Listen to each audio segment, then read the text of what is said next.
साथी नमस्कार। कमलेश्वर सिंह फिर मैं एक बार सामने आ गया हूं। साथियों, आज जो हम आपके लिए सूचना लेके आए हैं, एक पीडीएफ बहुत तेजी से वायरल हो रहा है आप लोगों के बीच में, और वो है लोकायुक्त की जांच का, जो एनआरएचएम ने पदोन्नति करके लोगों को जो प्रभार में थे उनको ऊपर बैठाया है। साथियों, एनआरएचएम में कितनी तरह से घपला चल रहा है, धीरे धीरे अब उसकी परतें खुलना चालू हो गई हैं। उसी तर्ज पे डीपीएम, डीएम और डीसीएम की जो पदोन्नति हुई थी उसी तर्ज पे हुई थी, जैसे कि उन्हें स्टेट लेवल पे भर्तियां कर दी थी। वहां तो एग्जाम भी नहीं लिया था, जो जिस प्रभार पे थे उनको उठा के उसी पर सीधे पदोन्नति कर दी थी। लेकिन साथियों, अब परतें खुलना चालू हो गई हैं। एनआरएचएम ने मेरे आरटीआई का जवाब भी देना चालू कर दिया है। हमारे पास बहुत सारे पत्र ये एनआरएचएम के आए हैं, ये आप देखिए, ये राष्ट्रीय स्वास्थ्य मिशन का है। अभी तक ये ऑफिस खेल रहे थे। मेरी आरटीआई जो जाती थी तो यहां वहां करके कि इस ऑफिस में उसका जवाब है, उस ऑफिस में उसका जवाब है, ये करके ये बहुत दिनों तक मुझे लटकाया। 5-6 महीने हो गए करीब। पहली आरटीआई मेरी जो गई थी तो वो 25 मई को गई थी यहां से, हमारे घर से। तो आज तक उसका जवाब क्लियर नहीं कर पाए हैं। हालांकि वो राज्य सूचना आयोग में मैंने अपील कर दी है, वो 90% की थी कि क्यों नहीं दिया जा रहा है, फाइल कहां पर है और उसमें कितनी प्रोसेस हो चुकी थी, उसी की सारी कॉपी हमने मांगी थी। हालांकि अब वो राज्य सूचना आयोग में पहुंच चुकी है। अब वहां से जो हमें हियरिंग की डेट मिलेगी तो बुलाया जाएगा, तो वहां पे ये जवाब देंगे। लेकिन उसके साथ ही इनने पहली आरटीआई का जवाब जो इनने दिया था कि अब हमने वित्त मंत्रालय में फाइल 90% की पहुंचा दी है, उसका उनने जवाब दिया था कि वित्त मंत्रालय से पत्र का इंतजार हो रहा है कि वहां से पास होकर जब आएगी 90% दिया जाएगा।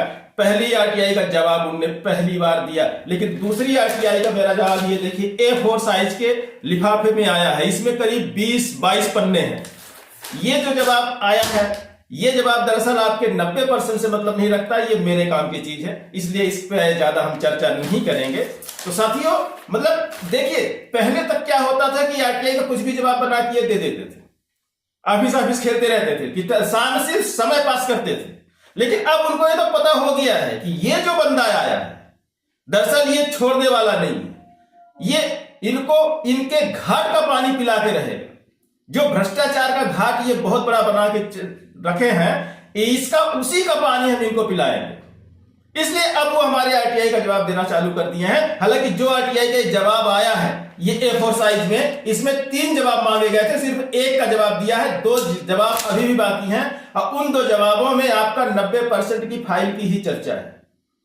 और ऑनलाइन जो उनने एग्जाम करवाते हैं SAIMS से, वो प्राइवेट संस्था है, उस पर भी हमने सवाल उठाए हैं कि इसको आपने अनुबंध किस आधार पे किया है। शासकीय संस्था से जो आपकी MP ऑनलाइन और प्रोफेशनल एग्जाम बोर्ड है, क्या आपने उससे अनापत्ति ली है? तो उनका जवाब इनने अभी तक नहीं दिया है। हालांकि पेंडिंग है, इसमें लेटर बना के उन्होंने दिया है कि हम 1 कंडिका का जवाब दे रहे हैं, 2 का अभी शेष रखा हुआ है। तो साथियों, हम सिर्फ ये कहना चाह रहे हैं, अब भी एक फाइल, एक आरटीआई मैंने भेजी है। स्टेट लेवल पे इनने 26 पदों की भर्ती की थी, 26 तरह के पद थे और उनमें जमकर भ्रष्टाचार, उन पदों को भी एनआरएचएम के अधिकारियों के द्वारा उन पदों को भी बेचा गया है। उसकी फाइल मेरे पास आ चुकी है, उसकी मेरिट आ चुकी है। मेरिट में जो टॉप पे है उसको छाट दिया गया है और जो 9वें नंबर पर व्यक्ति है उसको नियुक्ति दे दी गई, जबकि वो इंटरव्यू के तक के लिए वो आदमी एलिजिबल नहीं था। क्योंकि इंटरव्यू में एनआरएचएम ने खुद कहा है कि एक पद पे हम 8 लोगों को बुलाएंगे। जब एक पद पे 8 लोगों को बुलाना था तो 9वें पद के व्यक्ति को कैसे उनने अपॉइंटमेंट लेटर जारी कर दिया? आरटीआई जा चुकी है। अब हम धीरे धीरे एक एक चीजें खंगालेंगे, एक एक पद खंगालेंगे उनका, कि इन पे कब भर्ती हुई, पेपर में कब एडवर्टाइज आपने निकाला और उसकी मेरिट लिस्ट क्या रही और किनको आपने नियुक्ति पत्र जारी किया।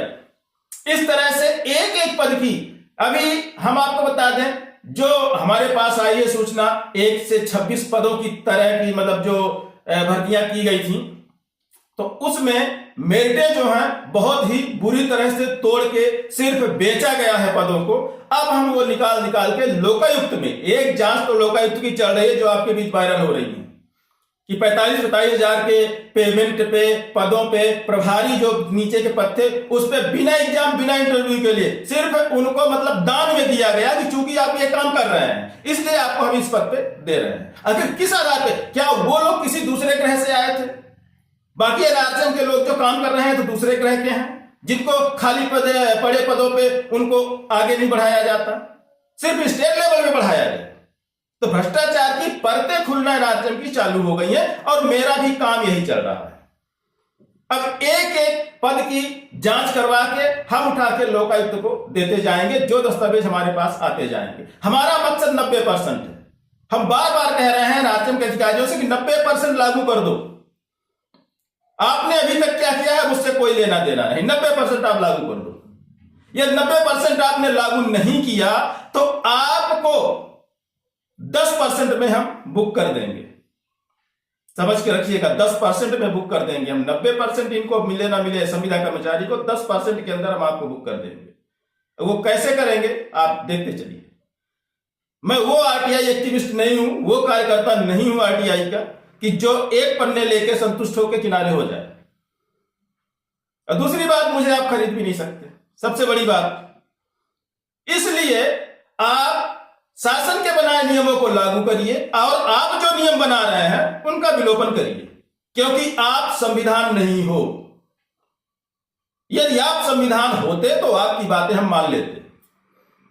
जब राज्य स्वास्थ्य समिति बनी हुई है, जब जिला स्वास्थ्य समिति बनी हुई है, जो कि राज्य सरकार के अधीन नियमों के तहत तैयार की जाती हैं, फिर आप किस आधार पे आप अपना संविदा मैनुअल बना रहे हैं? जब 2002 में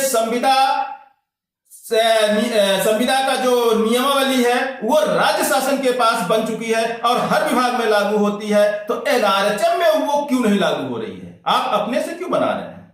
आपको कहां से अधिकार मिले हैं मैनुअल बनाने के? साथियों, हम आपको सिर्फ इतना बताना चाह रहे हैं कि जो अधिकारी बैठे हैं वो सिर्फ वहां पे बेचने वाले बैठे हैं। यदि आप में पैसा है, आपके पास पैसा है, तो आपके पास योग्यता हो या ना हो, आप पद खरीद सकते हो। लेकिन अब मैं देखता हूं यहां इन लोगों ने कहां कहां गड़बड़ियां की हैं। पुनर्नियोजन जो किया है उसमें भी भारी भयंकर लेन देन का काम करके इन्हें पुनर्नियोजन किया है। जो लोग पैसे नहीं दे रहे हैं, यहां मैं बीमा के अकाउंटेंटों की बात कर रहा हूं, जो लोग पैसे नहीं दे रहे हैं, अपने हक की लड़ाई लड़ रहे हैं, वो आज भी पुनर्नियोजित नहीं हुए। और जो पैसा दे के आए उनको, उनके पास योग्यता रही हो या ना रही हो, वो कभी एग्जाम दिए रहे हो न दिए रहे हो, जैसे तैसे आए रहे हो, या तो आप प्रभारी के पद पर काम कर रहे थे, या तो आप कलेक्टर रेट में काम कर रहे थे, या किसी के दान में दिए हुए प्रभार के रूप में काम कर रहे थे किसी अधिकारी के, उन सबका पुनर्नियोजन कर दिया गया है। निष्कासित कर्मचारियों की और पुनर्नियोजन की कर्मचारियों की जो गणित है मेरे पास, वो बहुत ही बुरी तरह से फ्लॉप हो चुकी है, क्योंकि हर पद पे जो निष्कासित किए गए थे उनकी संख्या कुछ और है, और फिर जब इनने पुनर्नियोजन किया तो उनकी संख्या कुछ और है। तो यार अतिरिक्त लोग कहां से आ रहे हैं? साथियों, मैं किसी को नहीं, किसी भी अधिकारी को नहीं छोड़ने वाला। आप साथ मेरा दीजिए, थोड़ा सा साथ दीजिए। हम तो कहते हैं 90% के लिए आप कोर्ट जाइए, कोर्ट से डिसीजन आने के बाद आपकी लड़ाई मैं लड़ूंगा। मैं देखता हूं किस आधार पे ये उसको कैंसिल करते हैं। हमारे पास कमेंट्स आ रहे हैं कि सर ये कोर्ट का आदेश मानते कहां है एनआरएचएम के अधिकारी? मैं सबको यही बोल रहा हूं कि आप एक बार कोर्ट आइए, कोर्ट का आदेश मेरे हाथ में पकड़ाइए, और एक छोटा सा लेटर में बताऊंगा कि क्या लिख के आप हमको देना है। उसके बाद मैं बात देखता हूं कि कैसे ये एनआरएचएम के अधिकारी नहीं मानते हैं। मानना पड़ेगा उनको, वो शासन के अधीन है, वो संविधान के अधीन है। उनके पप्पा नहीं बना के गए हैं एनआरएचएम का नियम। साथियों, इन्हीं शब्दों के साथ मैं आपको आश्वासन भी देता हूं और पूरा विश्वास भी करवाता हूं कि आप एक बार कोर्ट आइए, कोर्ट का डिसीजन आने के बाद यदि हर नियम ना लागू माने एनआरएचएम, हर कानून ना माने, तो आप मेरे को बताना। एक एक अधिकारी के सारे पुराने गड्ढे जितने हैं सब खोद के मैं उन्हीं गड्ढों में उनको डालूंगा। इनको जगह नहीं मिलेगी बैठने के लिए कि कहां छुप जाए। साथियों, जोश रखिए, होश मत खोइए। यदि आप अपना अधिकार चाहते हैं तो अधिकार के लिए लड़िए, डरिए नहीं। साथियों, इन्हीं शब्दों के साथ आपसे विदा लेते हैं। मिलेंगे अगले फिर वीडियो में, तब तक के लिए नमस्कार।